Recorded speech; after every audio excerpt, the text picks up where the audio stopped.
ಒಂದು ಮಾತು ಹೇಳಿ ಪ್ರಾರ್ಥನೆ ಹೋಗೋಣ. ಯೇಸು ಕ್ರಿಸ್ತನ ಪರಿಶುದ್ಧ ನಾಮದಲ್ಲಿ ನಿಮ್ಮೆಲ್ಲರ ವಂದನೆಗಳು. ಮದುವೆಗೆ ಅಯ್ಯವರು ಬಂದಿದ್ರು, ಸುಮ್ಮನೆ ಬಂದಿಲ್ಲ, ಮದುವೆ ಹಿರಿಯರಾಗಿ ಬಂದಿದ್ರು. ಮದುವೆ ಮಕ್ಕಳಿಗೆ ಆಶೀರ್ವಾದ ಮಾಡಲಿಕ್ಕೆ ಬಂದಿದ್ರು. ಒಳ್ಳೆ ಸ್ವಭಾವವುಳ್ಳವರು, ಪಾಸ್ಟರ್ ಗುಣಲಕ್ಷಣಗಳೆಲ್ಲವೂ ಇವರಲ್ಲಿತ್ತು. ಅದಕ್ಕೆ ದೇವರು ಇವರನ್ನು ನಮ್ಮ ಸಲುವಾಗಿ ನಮಗಾಗಿ ಕಳಿಸ್ಕೊಟ್ರು. ದೇವರು ಕಳಿಸ್ಕೊಟ್ಟಿದ್ರು. ಬಹಳ ಸಂತೋಷ. ಇವತ್ತು ನೆನೆಸ್ತೀನಿ ದೇವರನ್ನು. ಭಾಳ ದಿನಗಳಿಂದ ನಾವು ಅನ್ಕೊತಾ ಇದ್ದೀವಿ, ಹೋಗ್ಬೇಕು, ಎಲ್ಲಿಟ್ಟಿದ್ದಾರೋ ಚರ್ಚ್ ಗೊತ್ತಿಲ್ಲ, ಹೋಗ್ಬೇಕು. ದೇವ್ರ ಚಿತ್ತ ಇವತ್ತಿದೆ, ಬರಬೇಕಾಯ್ತು ಅಷ್ಟೇ. ದೇವರು ಇವರನ್ನು, ಇವ್ರ ಕುಟುಂಬವನ್ನು, ನಿಮ್ಮನ್ನು ಎಲ್ಲರನ್ನು ಅತ್ಯಧಿಕವಾಗಿ ಆಶೀರ್ವಾದ ಮಾಡಿ. ದೇವ್ರ ಸ್ತೋತ್ರ. ಪ್ರಾರ್ಥನೆ ಮಾಡ್ಕೊಳ್ಳೋಣ. ಎಲ್ಲರೂ ಕಣ್ಣು ಮುಚ್ಕೊಳ್ಳೋದಾದರೆ ನಾವು ಪ್ರಾರ್ಥನೆಯಲ್ಲಿ ಹೋಗೋಣ. ಮುಕ್ತಾಯ ಪ್ರಾರ್ಥನೆ. ಪರಿಶುದ್ಧನು ಪರಿಶುದ್ಧನು ಪರಿಶುದ್ಧನೆಂಬುದಾಗಿ ಪರಲೋಕದಲ್ಲಿ ನಿತ್ಯ ನಿರಂತರವು ಕೋಟಿಗಟ್ಟಲೆ ದೂತರುಗಳಿಂದ ಆರಾಧಿಸಲ್ಪಡುವಂತಹ ದೇವಾದಿದೇವನೇ, ರಾಜಾದಿರಾಜನೇ, ಯೇಸು ರಾಜನೇ, ಸರ್ವಶಕ್ತಿವಂತನೇ, ಸರ್ವೋನ್ನತನೇ, ಸರ್ವ ಅಧಿಕಾರಿ, ಸರ್ವಲೋಕಗಳನ್ನು ಮಾತಿನಲ್ಲಿ ಉಂಟು ಮಾಡಿದಂತಹ ದೇವಾದಿದೇವನೇ, ನಮ್ಮ ಒಡೆಯನೇ, ನಮ್ಮ ರಕ್ಷಕನೇ, ಯೇಸುವೆ, ಮತ್ತೊಂದಾವತಿ ಸ್ವಾಮಿ, ಈ ಪರಿಶುದ್ಧ ದಿನ, ಈ ಒಂದು ಪುನರುತ್ಥಾನ ದಿನದಂದು ಸ್ವಾಮಿ, ಎರಡನೇ ಆರಾಧನೆಯಲ್ಲಿ ನಾವೆಲ್ಲರೂ ಕೂಡಿ ಇಲ್ಲಿವರೆಗೆ ಬಂದಿದ್ದೀವಿ, ನಮ್ಮನ್ನು ನಡೆಸ್ಕೊಟ್ಟಿದ್ದೀರಿ. ನೀವು ಸ್ತೋತ್ರ ಸಲ್ಲಿಸ್ತೀರಿ. ಆರಂಭದಿಂದಲೂ ಅಂತ್ಯದವರೆಗೆ ನೀವು ಎಲ್ಲ ವಿಷಯಗಳಲ್ಲಿ ಸಹಾಯ ಮಾಡಿದಿರಲ್ಲ. ಹಾಡುಗಳಿಂದಲೂ, ಆರಾಧನೆಯಿಂದಲೂ, ಸಾಕ್ಷಿ ವಾಕ್ಯದಿಂದಲೂ ಎಲ್ಲ ರೀತಿಯಲ್ಲಿ ನಿಮಗೆ ಮಾತ್ರ ಮಹಿಮೆಯನ್ನು ಸಲ್ಲಿಸ್ತೀವಿ ಸ್ವಾಮಿ. ನಿಮಗೆ ಸ್ತೋತ್ರಪ್ಪ. ಈ ಸಭೆಯನ್ನು ನಿಮ್ಮ ಬಲವಾದ ಕೈಗಳಿಗೂ ಒಪ್ಪಿಸಿಕೊಡ್ತೇವೆ. ಪ್ರಿಯ ಮಕ್ಕಳು ಯಾರ್ಯಾರು ಅಪ್ಪ ಬಂದಿದ್ದಾರೋ, ಯಾವ ಯಾವ ಕುಂದು ಕೊರತೆಗಳಿಂದ, ಯಾವ ಮನಸ್ಸು ನೋವುಗಳಿಂದ, ಅಪ್ಪ ಯಾವ ಬೇಡಿಕೆಗಳಿಂದ, ಕೋರಿಕೆಗಳಿಂದ ಬಂದಿದ್ದಾರೋ ನಿಮ್ಗೆ ಗೊತ್ತು ಸ್ವಾಮಿ. ಯಾಕಂದರೆ ದುಃಖವನ್ನು ಸಂತೋಷವನ್ನಾಗಿ ಮಾರ್ಪಾಟು ಮಾಡೋ ದೇವರು ನೀವು ಒಬ್ಬರೇ ತಂದೆ. ನೀವು ಸ್ತೋತ್ರ ಸಲ್ಲಿಸ್ತೇವೆ. ಪ್ರಿಯ ಮಕ್ಕಳ ಮನ ಕೋರಿಕೆಗಳನ್ನು ನೇಗಿರಿಸಿರುತ್ತದೆ. ನಿಮಗೆ ಸ್ತೋತ್ರ ಸಲ್ಲಿಸ್ತೇವೆ. ಪ್ರತಿ ಮಕ್ಕಳನ್ನು, ಪ್ರತಿ ಕುಟುಂಬವನ್ನು ನಿಮಗೆ ಒಪ್ಪಿಸಿಕೊಡ್ತಾ ಇದ್ದೀವಪ್ಪ. ಅವ್ರ ಕುಟುಂಬಗಳಲ್ಲಿ ನೀನು ಯಜಮಾನನಾಗಿರು, ಒಡೆಯನಾಗಿರು, ರಕ್ಷಕನಾಗಿರು. ಎಲ್ಲ ವೇಳೆಯಲ್ಲಿ ಕಾಯುವ ದೇವರು, ಕಾಪಾಡೋ ದೇವರಾಗಿರುತ್ತದೆ. ಅನೇಕರು ಈ ಸ್ಥಳಕ್ಕೆ ಬಂದು ಮೋಕರಿಸಿ ಮೊಣಕಾಲೂರಿ ಪ್ರಾರ್ಥನೆ ಮಾಡಿಕೊಂಡು ಅವುಗಳಿಗೆ ಸದುತ್ತರವನ್ನು ಹೊಂದಿಕೊಂಡು ಹೋಗಲಿಕ್ಕೆ ಸಹಾಯ ಮಾಡಪ್ಪ. ನೀನು ಸ್ತೋತ್ರ ಸಲ್ಲಿಸ್ತಾ ಇದ್ದೀವಿ. ಈ ಮಕ್ಕಳು ಕುಟುಂಬಗಳೆಲ್ಲವನ್ನು ನಿನಗೆ ಒಪ್ಪಿಸುವಾಗ ಅವ್ರ ಕುಟುಂಬಗಳಲ್ಲಿ ಇರುವಂಥ ಎಲ್ಲ ಅಂಧಕಾರ ಶಕ್ತಿಗಳನ್ನು, ವಿರುದ್ಧ ಶಕ್ತಿಗಳನ್ನು, ವ್ಯತಿರೇಕ ಶಕ್ತಿಗಳನ್ನು, ದುರಾತ್ಮನ ಸಮಸ್ತ ಶಕ್ತಿ ಪೀಡೆಗಳನ್ನು ದೂರ ಮಾಡಿ ಬಂಧಿಸಿ, ಗದ್ದಿಸಿ, ಖಂಡಿಸಿ, ಲಯಪಡಿಸು ಸ್ವಾಮಿ. ನೀನು ಸ್ತೋತ್ರ ಸಲ್ಲಿಸ್ತೇವೆ. ಯೇಸುವಿನ ನಾಮದಲ್ಲಿ ಪ್ರಾರ್ಥಿಸಿ ಅಪ್ಪ, ನೀನೇ ಬಿಡುಗಡೆ ಮಾಡಬೇಕಾಗಿ ನಾನು ಪ್ರಾರ್ಥಿಸುತ್ತೇನೆ. ನಾವೆಲ್ಲರೂ ಬಂದಿರೋದು ನಿನ್ನ ಪಾದ ಸನ್ನಿಧಿಗೆ, ನಿನ್ನ ಪ್ರಸನ್ನತೆಗಾಗಿ ಬಂದಿದ್ದೀವಿ ಸ್ವಾಮಿ. ಪ್ರಿಯ ಮಕ್ಕಳೆಲ್ಲರನ್ನು ದೀವಿಸು, ಆಶೀರ್ವದಿಸು, ಆರೋಗ್ಯ ಕೊಡು, ಆಯುಷ್ ಕೊಡು, ಅಭಿಷೇಕ ಕೊಡಪ್ಪ. ಅಪ್ಪ ಸ್ವಸ್ಥತೆಯನ್ನು ಬಿಡುಗಡೆ ಮಾಡು ತಂದೆ. ನಿನ್ನ ಸ್ತೋತ್ರ ತಂದೆ.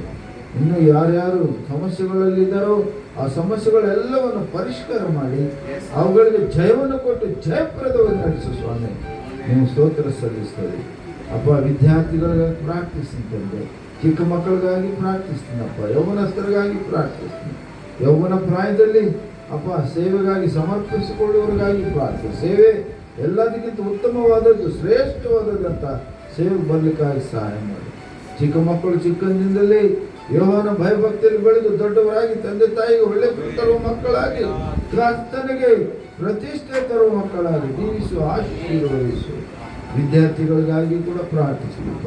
ವಿದ್ಯಾಭ್ಯಾಸಕ್ಕೆ ಹೋಗುತ್ತಿರುವಾಗ ವಿದ್ಯಾ, ಬುದ್ಧಿ, ಜ್ಞಾನ, ಜ್ಞಾಪಕ ಶಕ್ತಿ, ಆರೋಗ್ಯ, ಆಯುಷ, ಅಭಿಷೇಕಗಳನ್ನು ಕೊಟ್ಟು ಅಪ್ಪ ಒಳ್ಳೆ ಪ್ರಜೆಗಳಾಗಿ ಅವರನ್ನು ಮುಂದುವರಿಸು ಸ್ವಾಮಿ. ನಿನ್ನ ಸ್ತೋತ್ರ ಸಲ್ಲಿಸ್ತೇನೆಪ್ಪ ತಂದೆ. ಈ ಒಂದು ಪ್ರಾರ್ಥನಾ ಆಲಯವನ್ನು ನಿನಗೊಪ್ಪಿಸಿಕೊಡ್ತೇವೆನಪ್ಪ. ಇವತ್ತು ಒಳ್ಳೆ ವಾಕ್ಯ ನಾವು ಕೇಳಿಸ್ಕೊಂಡಿದ್ದೀವಪ್ಪ. ಕೀರ್ತನೆ 122ನೇ ಕೀರ್ತನೆ 1-2 ವಚನಗಳು. ಯಾರಾದರೂ ಮಂದಿರಕ್ಕೆ ಹೋಗುತ್ತಾರೆ ಅನ್ನುವುದಾದರೆ ಸಂತೋಷ ಅಂತ ಬರೆಯಲ್ಪಟ್ಟಿದೆ ಸ್ವಾಮಿ. ಯಾಕಂದ್ರೆ ಮಂದಿರದಲ್ಲಿ ಯಾರು ಇಲ್ಲ, ಮಂದಿರದಲ್ಲಿ ಜೀವಿಸುವ ದೇವರು ನೀವಿದ್ದೀರಪ್ಪ. ಕಾಯುವ ದೇವರು ನೀವಿದ್ದೀರಿ ಸ್ವಾಮಿ, ಕಾಪಾಡುವ ದೇವರು ನೀವಿದ್ದೀರಿ ತಂದೆ. ನಿಮ್ಮ ಪಾದ ಸನ್ನಿಧಿಗೆ ಬರ್ತಾ ಇದೀವಪ್ಪ ನಾವು. ನಿಮ್ಮ ಪಾದ ಸನ್ನಿಧಿಯಲ್ಲಿ ಎಲ್ಲವೂ ಜಯ ಉಂಟು ಸ್ವಾಮಿ, ಆರೋಗ್ಯ ಉಂಟು ಅಪ್ಪ, ಎಲ್ಲ ವಿಧವಾಗಿ ಕಾಯುವಿಕೆ ಉಂಟು ಸ್ವಾಮಿ, ಆ ಒಂದು ನಿರೀಕ್ಷೆ ಉಂಟು ಸ್ವಾಮಿ, ಆ ಭರವಸೆ ಉಂಟು ತಂದೆ. ಅಂತ ದೇವರು ನಮ್ಮ ದೇವರಾಗಿದ್ದಕ್ಕಾಗಿ ಸ್ತೋತ್ರ, ಜೀವಿಸೋ ದೇವರು ನಮ್ಮ ದೇವರಾಗಿದ್ದಕ್ಕಾಗಿ ಸ್ತೋತ್ರ. ಯೇಸುವೆ, ಈ ಸ್ಥಳವನ್ನು ನೀವು ಆವರಿಸಿಕೊಂಡು ಇಲ್ಲಿವರೆಗೆ ನಡೆಸ್ಕೊಂಡು ಬಂದಿದ್ದೀರಿ, ಇಷ್ಟು ವರ್ಷಗಳು ನಡೆಸ್ಕೊಂಡು ಬಂದಿದ್ದೀರಿ, ನೀವು ಸ್ತೋತ್ರ ಸಲ್ಲಿಸ್ತಾ ಇದ್ದೀವಿ. ಇಗೋ ತಂದೆ, ಸ್ಥಾನಿಕವಾಗಿ ಸೇವೆ ಮಾಡುವಂಥ ಸೇವಕರುಗಳಾಗಿರುವಂಥ ರಾಜಶೇಖರವ್ರಿಗಾಗಿ, ಅಮ್ಮನವ್ರಿಗಾಗಿ ಪ್ರಾರ್ಥಿಸ್ತಾನೆ. ಅವರಿಬ್ಬರನ್ನು ಜೊತೆಪಡಿಸಿ ಕೊಟ್ಟಂಥ ಸಂತಾನಕ್ಕಾಗಿ ಸ್ತೋತ್ರ ಸಲ್ಲಿಸ್ತಾ ಇದ್ದೀನಿ. ಅವ್ರ ಕುಟುಂಬವನ್ನು ದೇವ ನೀವು ಕಾಪಾಡು ತಂದೆ. ಅನೇಕರಿಗೆ ರಕ್ಷಣಾ ಮಾರ್ಗವನ್ನು ತೋರಿಸಿ ಅನೇಕರನ್ನು ನಿನ್ನ ಬರೋಣಗಾಗಿ ಸಿದ್ಧಪಡಿಸುವ ಕಾರ್ಯಕ್ರಮದಲ್ಲಿರುವಾಗ ಅಯ್ಯನವರಿಗೆ ಅಧಿಕವಾದ ಅಭಿಷೇಕವನ್ನು ಕೊಡು. ಆತ್ಮದೇವರೇ, ಪರಿಶುದ್ಧಾತ್ಮ ದೇವರೇ, ಅಯ್ಯನವರನ್ನು ನೀವು ಅಭಿಷೇಕಿಸಿರಿ, ಅಯ್ಯನವರನ್ನು ಉಪಯೋಗಿಸಿಕೊಳ್ಳಿರಿ ಸ್ವಾಮಿ. ಅಪ್ಪ, ಅನೇಕರಲ್ಲಿ ಬಂದು ಹೋಗುವಾಗ ಅಯ್ಯನವರು ಯಾರ ತಲೆ ಮೇಲೆ ಕೈ ಇಟ್ಟು ಪ್ರಾರ್ಥಿಸ್ತಾರೋ ಅದ್ಭುತ ಕಾರ್ಯಗಳು, ಆಶ್ಚರ್ಯ ಕಾರ್ಯಗಳು, ಸ್ವಸ್ಥತ ಕಾರ್ಯಗಳನ್ನು ಬಿಡುಗಡೆ ಮಾಡಿದ ಸ್ವಾಮಿ. ನಿಮ್ಮ ಸ್ತೋತ್ರ ಸಲ್ಲಿಸ್ತಾ ಇದ್ದೀವಿ ದೇವಾ, ನಿಮ್ಮ ಸ್ತೋತ್ರ. ಈ ಮಂದಿರ ಸ್ವಾಮಿ ಸುತ್ತಮುತ್ತಲಿರುವಂಥ ಆ ಪ್ರಾಂತ್ಯದಲ್ಲಿ ದೇವ ಅನೇಕರು ಈ ಯೇಸುವಿನ ಅಭಿಷೇಕ ಉಂಟಂತ ಎಲ್ಲರೂ ತಂಡಗಳಾಗಿ ಬರುವಂತ ಸಹಾಯ ಮಾಡ್ತಾನೆ. ನಿಮ್ಮ ಸ್ತೋತ್ರ ದೇವಾ. ಈ ಸಭೆ ಮತ್ತೊಮ್ಮೆ ನನ್ನ ಬಲವಾದ ಕೈಗಳು ಒಪ್ಪಿಸ್ತಾರೆ. ಪ್ರತಿ ಮಕ್ಕಳನ್ನು, ಪ್ರತಿ ಕುಟುಂಬಗಳನ್ನು ನಿನಗೆ ಒಪ್ಪಿಸಿಕೊಡ್ತಾ ಇದ್ದೀನಪ್ಪ. ಅವರಲ್ಲಿ ನೀವು ಇದ್ದು ಕಾರ್ಯಗಳನ್ನು ಮಾಡ್ತಾ ಇದ್ದಿದ್ದಕ್ಕಾಗಿ ಸ್ತೋತ್ರ, ಕೃತಜ್ಞತೆಗಳನ್ನು ಸಲ್ಲಿಸ್ತೇನೆ. ವಿಶೇಷವಾಗಿ ಅಯ್ಯನವ ರಾಜೇಶನವರನ್ನು, ಆ ಕುಟುಂಬವನ್ನು, ಅವರ ಬಂಧು ಬಳಗವನ್ನು, ಅವರ ಮಿತ್ರರನ್ನು ಕೂಡ ದೀವಿಸು, ಆಶೀರ್ವದಿಸು. ದೀನರು ದಾಸರು ಆಗಿರುವಂಥ ನಮ್ಮನ್ನು ಸಹ ನಿಮ್ಮ ಪಾದಕ್ಕೆ ಸಮರ್ಪಿಸಿಕೊಳ್ತಾ ಇದ್ದೀವಪ್ಪ. ತಗ್ಗಿಸಿಕೊಂಡು ನಿಮ್ಮ ನಾವನ್ನು ಹೆಚ್ಚಿಸ್ತಾ ಇದ್ದೀವಿ. ಬೇಗನೆ ಬರಲಿರುವ, ಅತಿ ಬೇಗನೆ ಬರಲಿರುವ ನಜರೇತಿನ ಯೇಸು ಕ್ರಿಸ್ತನ ಪರಿಶುದ್ಧ ನಾಮದಲ್ಲಿ ಪ್ರಾರ್ಥಿಸಿ ಬೇಡುವುದಿಲ್ಲ ನಮ್ಮ ಪರಲೋಕದ ತಂದೆ. Amen, amen, amen. ಆತ್ಮಾವೇ ಕರ್ತನ ಸ್ತೋತ್ರ, ನಿಮ್ಮೊಡನೆ ಪರಿಶುದ್ಧ ನಾಮಕ್ಕೆ ಸ್ತೋತ್ರ. ಆತ್ಮಾವೇ ಕರ್ತನ ಸ್ತೋತ್ರ, ಕರ್ತನ ಸರ್ವ கர்த்தராகிய இயேசு கிறிஸ்துவின் கிருபையும் பிதாவாகிய தேவனுடைய அன்பும் பரிசுத்த ஆவியானவரின் அன்யோன்யமும் ஐக்கியமும் இன்றும் என்றும் சதா காலங்களிலும் நம் அனைவருடன் கூட இருப்பதாக. ஆமென். God bless you. God bless you. கர்த்தர் உங்களை ஆசீர்வதிப்பார்.